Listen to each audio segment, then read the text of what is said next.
Selamat pagi sahabat RPK dimanapun berada. Seperti biasa setiap hari Senin pagi kita memulai program yang namanya Obrolan Sehat dan Berisi. Pagi ini sudah hadir bersama kita 3 narasumber yang cukup menarik ya, kompeten sekali. Pertama, beliau adalah John Palinggi.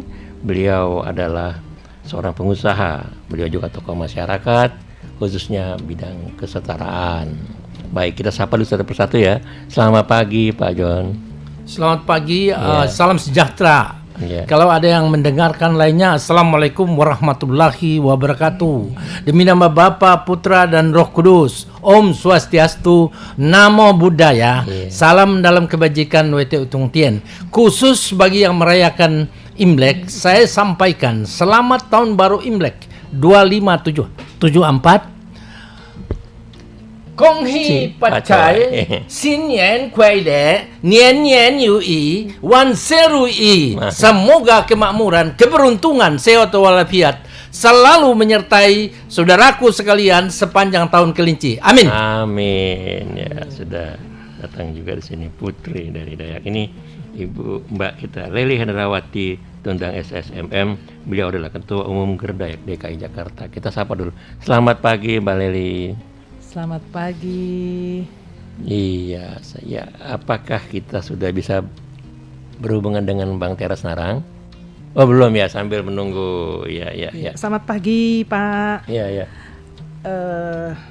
Kalau di Dayak itu ada salamnya. Oh ada salamnya ya. Ada. Adil Katalino Bacuramin Kasaruga Basengat Kajubata. Arus.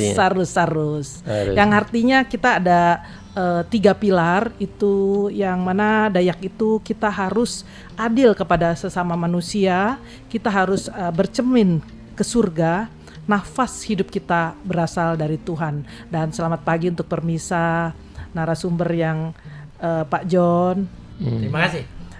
Terima kasih juga kepada RPK yang sudah mengundang kami. Gitu ya. Pada pagi hari ini semoga kita sehat semua, dan saya juga mengucapkan selamat Hari Raya Imlek, Kyung Hi Facai. Selamat pagi, Shalom kepada Bapak Ibu Saudara sekalian pemirsa pencinta RPK dimanapun Anda berada. Terima kasih Pak.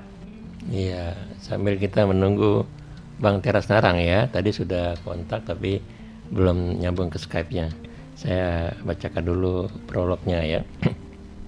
Ibu kota negara IKN Indonesia resmi akan berpindah dari DKI Jakarta ke Kalimantan Timur dan dinamakan Nusantara. Hal ini ditandai dengan disetujuinya rancangan undang-undang RUU IKN oleh DPR RI pada sidang paripurna DPR RI 18 Januari 2022. Presiden Joko Widodo juga telah menetapkan nama ibu kota negara baru yakni Nusantara. Nantinya seluruh kegiatan pemerintahan pusat akan dialihkan ke Nusantara mulai tahun 2024 mendatang. Meskipun demikian, pemindahan IKN masih menimbulkan pro dan kontra di berbagai pihak, mulai dari pemilihan lokasi IKN hingga pengesahan undang-undang yang dinilai terburu-buru. Jadi kita sudah hadirkan 2 di sini yang katakanlah pengusaha yang cukup kompeten. Ini memang ada ya Bang ya, katanya ya. Apalagi ada satu katakanlah ada majalah top lead yang kerjanya cuma mengkritik tentang ibu kota. Mengenai Abang nih secara keseluruhan kan sudah ada undang-undangnya ya, bagaimana Bang tanggapannya? Ya, kalau ibu kota negara sebetulnya sudah dibicarakan ya oleh Pak Soekarno, masih Soekarno, tapi tenggelam. Ya. Nah kemudian MPR 2 kali juga membicarakannya. Ya. Kemudian oleh Pak Jokowi dalam rapat terbatas pemerintah itu 29 April 2019 itu menyatakan bahwa akan pindah ibu kota. Dan dalam rancangan pembangunan jangka menengah 2020-2024 itu memutuskan akan pindah keluar Jawa ibu kota negara. Dan 28 Agustus tahun 2019 Presiden umumkan itu bahwa 2 kabupaten itu akan ditempati Penajam Pasir Utara dan Kabupaten Kutai Kartanegara. Nah 18 Januari melalui proses agak panjang gitu, maka disahkanlah menjadi undang-undang negara. Nah, kalau disahkan jadi undang-undang negara, memang jadi dalam bangsa dan negara kita itu kan selalu setiap keputusan pasti ada pro kontra, dan itu normal dari sudut demokrasi. Ya. Tetapi yang harus dipahami di sini bahwa keputusan ini sendiri menentukan pindah ke Kalimantan, ke daerah Kalimantan Timur itu adalah bagian keputusan strategis dan juga melebarkan pembangunan yang selama ini bertumpu sampai sesak napas itu pembangunan di Jawa sini. Ya, sampai di Jakarta sendiri kita sakit jiwa seperti itu, selalu macet. Kemudian di Jakarta sendiri itu adalah orangnya, kalau menurut laporan Polda itu setiap hari itu 32 demonstrasi. Kalau orang Kalimantan itu tidak suka demonstrasi. Ya, cool aja di sana. Yang kedua, di Kalimantan itu tidak ada banjir-banjir. Di sini hujan satu hari sudah banjir di Jakarta. Yang ketiga, di sana itu sumber daya alamnya, energi maupun ya batu bara dan lain-lain sebagainya itu, kalau dihitung dari 1 tahun, dia memberi kontribusi anggaran pendapatan belanja negara 500 triliun. Tapi dikembalikan hanya 50 triliun. Maka wajar kalau dilakukan di sana itu. Tapi memang ya keputusan ini sendiri saya lihat bermakna strategis komprehensif, karena dilihat dari sosial ekonomi akan ada pengembangan perekonomian, lapangan kerja. Kemudian dilihat dari segi pertahanan, menempatkan itu supaya daerah utara itu jangan merembes ke selatan, ya, perbatasan Brunei maupun Malaysia ini. Dan ketiga adalah saya kira Bapak Presiden itu telah memikirkan bagaimana supaya juga di Kalimantan Timur itu hanya 16 juta 230 ya. Di Jawa sudah 143 juta orang. Ya, jadi harus juga pemerataan pembangunan di wilayah-wilayah Nusantara. Nah, itu beberapa hal yang menurut penglihatan saya. Yang ketiga, yang lainnya adalah tidak ada gempa bumi. Di Jawa sini kita selalu takut gempa bumi. Di sana enggak ada. Gempa bumi manusia juga enggak ada. Di Jawa ini, di Jakarta khususnya, orang suka gempa bumi manusia. Nah, ya, seperti itu. Jadi kalau kita lihat sudah diputuskan. Saya lihat ikuti terus pembangunannya. Bapak Basuki telah membangun berbagai hal. Saya sapa dulu. Saya lihat sudah ada Bang Teras Nathan. Saudara saya yang saya hormati, sangat saya sayangi. Selamat bertemu. Salam. Shalom. Jadi saya lagi jelaskan, Pak. Perkenankan saya jelaskan bahwa sudah disahkan. Kemudian proses pembangunan itu harus dipahami bahwa sebelum Pak Jokowi bicara itu pada sekitar 2019 saya memiliki dokumen yang mengatakan bahwa pembangunan infrastruktur di Indonesia jangan mulai dari 2016 sampai dengan 2024 itu akan ditanggung oleh suatu negara. Dan itu ditandatangani antara pemerintah Indonesia yang diwakili Saudara Bambang Brojonegoro dengan pihak-pihak negara tertentu. Jadi sebetulnya ini keputusan memperoleh duit sebetulnya. Ya, dengan adanya uang kita bisa mengolah sesuatu dan juga implikasi ke multiplier efek yang lain juga bisa dibiayai begitu kira-kira. Jadi saya lihat ya seperti itulah keadaannya. Bahwa ada pro kontra, saya sangat menghargai pro kontra, karena dengan pro kontra itu kita bisa menemukan sesuatu yang lebih lebih berdaya guna, lebih bermanfaat, dan juga bisa kita temukan hal yang lebih baik. Kalau kita beda pendapat, sepanjang itu untuk tujuannya buat kepentingan bangsa dan negara. Silakan. Ya, Bang. Nanti pertanyaan selanjutnya ke Bang Teras Narang. Tapi kita dengarkan dulu yang satu ini. Kita jeda sebentar.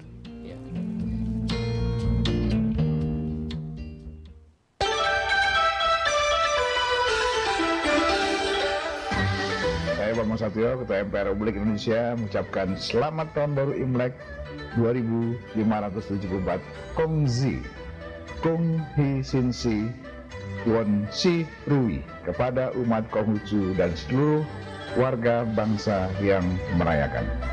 Melalui momentum Tahun Baru Imlek 2574 Kongzi, marilah kita bersama-sama mewujudkan perdamaian untuk membawa kesejahteraan. Seraya kita berdoa kepada Tuhan Yang Maha Kuasa, semoga berlaksana persoalan teratasi untuk kemajuan dan masa depan bangsa yang lebih baik. Selamat Tahun Baru Imlek, Gong Si Pacoy. Semoga sukacita dan kemakmuran menyertai kita semua. Assalamualaikum warahmatullahi wabarakatuh.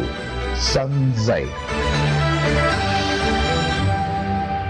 We satisfy your soul thirst and harmonize your life. 96.3 RPK FM. Anda sedang mendengarkan Obsesi, obrolan sehat dan berisi. Sahabat RPK sekalian dimanapun berada, kita kembali ke kuadran kedua dari topik kita pagi ini. Obrolan sehat dan berisi membahas tentang semangat membangun IKN Nusantara dan rintangannya. Kita hadirkan 3 narasumber. Yang pertama itu adalah Bang John Palinggi, yang kedua abang kita Agus Teras, namanya Narang. Beliau dulu bekas gubernur dari Sulawesi Tengah, sekarang anggota Kalimantan Tengah ya. Sorry, maaf. Kemudian Mbak Leli Hendrawati. Ya, Bang Teras silakan. Kita tadi membahas tentang John udah bahas tentang infrastrukturnya.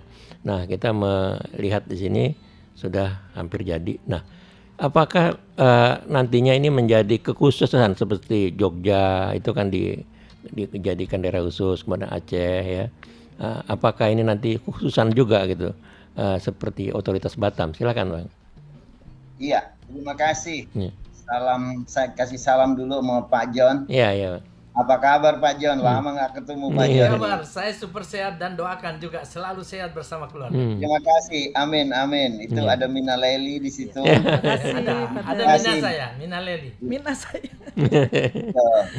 Terima kasih Bung Tony. Iya. Jadi pertama-tama tentu kita harus mensyukuri yang luar biasa terhadap apa yang telah diputuskan oleh bangsa dan negara kita, di mana akan dilakukan pemindahan ibu kota.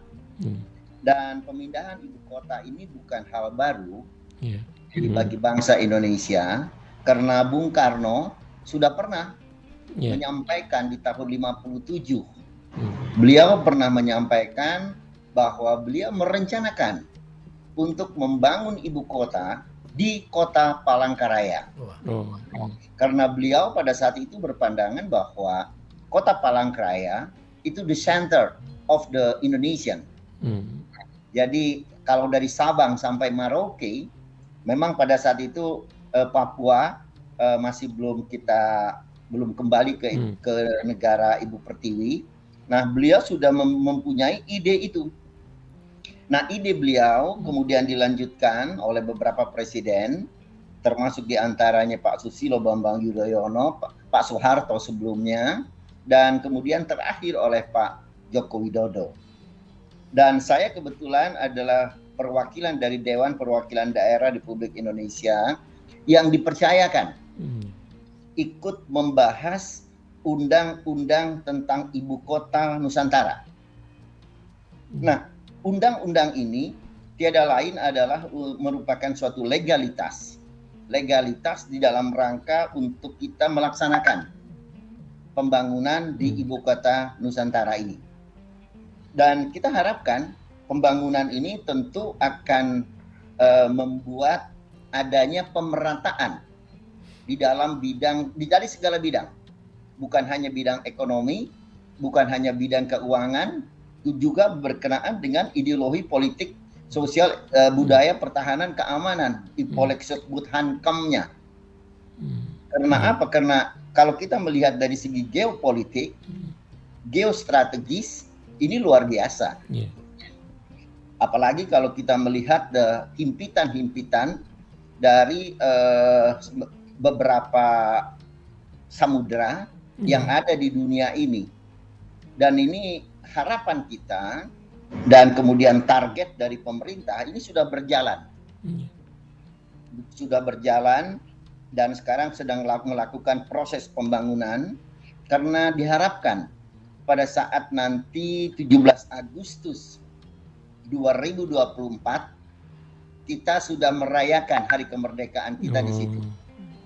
Dan kemudian juga pada saat nanti pelantikan presiden yang akan datang hasil pemilu 2024 nanti akan diharapkan dilantik di ibu kota Nusantara. Dan kita tidak perlu berdebat lagi. Pak John paham betul itu berkenaan dengan masalah situasi politik kita. Tetapi suatu fakta yang kita harus pahami bahwa kita sudah sepakat. Kita sudah sepakat bahwa ibu kota Nusantara itu adalah merupakan ibu kota berikutnya bagi bangsa dan negara kesatuan Republik Indonesia. Dan kita itu harapan kita, dan tentu kita terus dorong.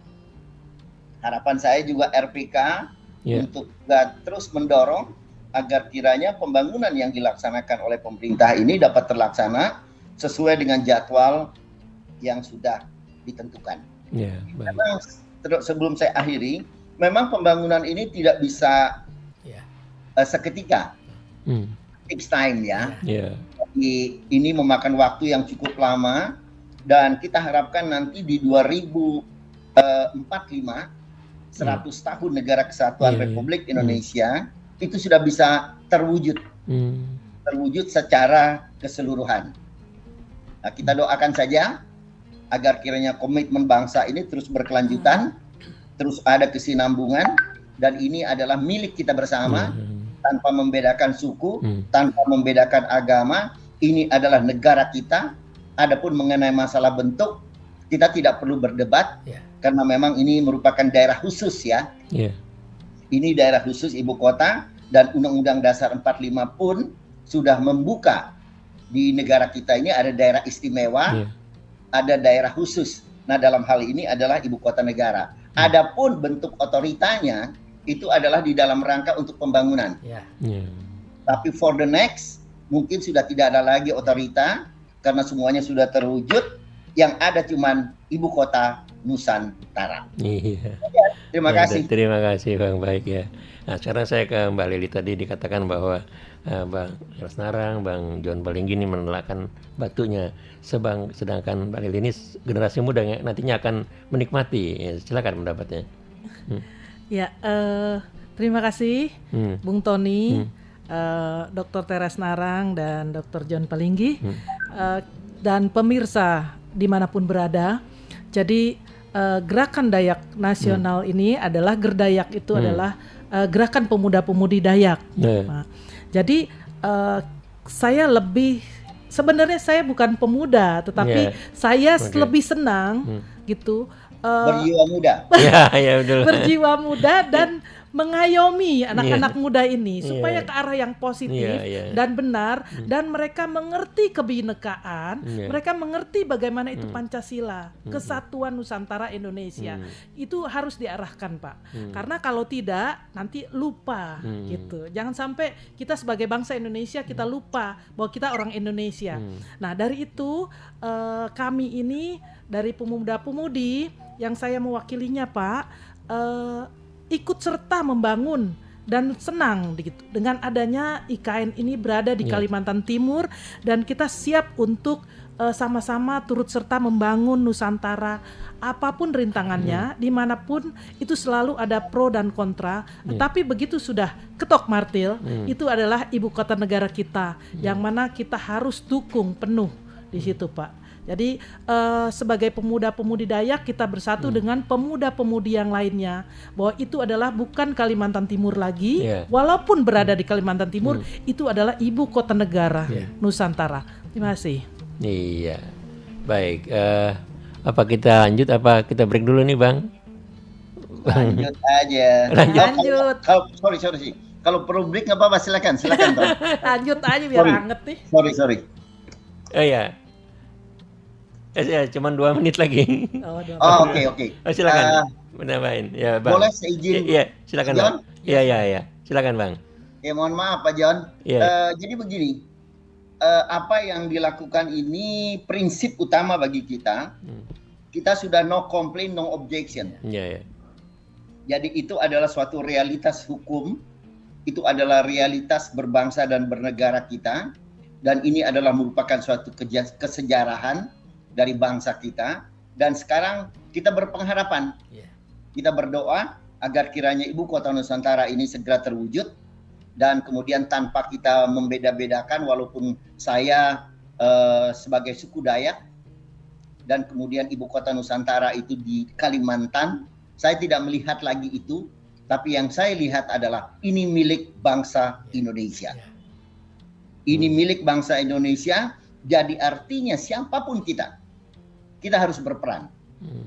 Kita harus berperan, dan kita harus berdoa bersama-sama di dalam rangka agar kiranya Ibu Kota Nusantara ini dapat segera terwujud, dan kemudian bandul, nah ini pakai bandul nih Pak John, bandul politik, ekonomi, sosial, budaya, pertahanan, keamanannya akan tidak hanya bertumpu di Pulau Jawa, tapi sudah bergeser ke Pulau Kalimantan, yang sudah dekat dengan Pulau Sulawesi. Bertengah, nanti kita bahas itu.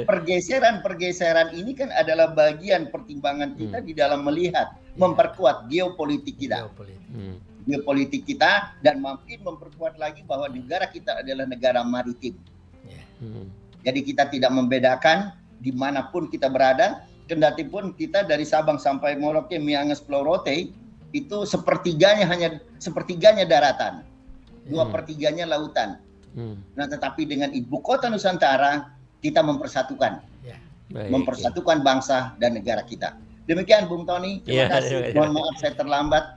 Pak John, salam sehat, salam hormat. Selalu. Saya sayang Anda dan keluarganya. Terima kasih Pak John, Tuhan berkati. Ngeleli. Kita break dulu ya, kita dengarkan dulu yang satu ini. Silakan.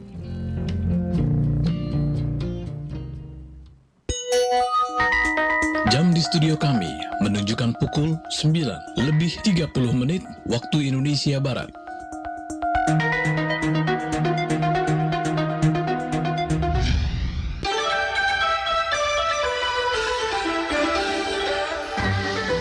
Khalil Kaumas, Menteri Agama Republik Indonesia, mengucapkan selamat tahun baru Imlek 2574 Gongsi, Gonghe Sinsi.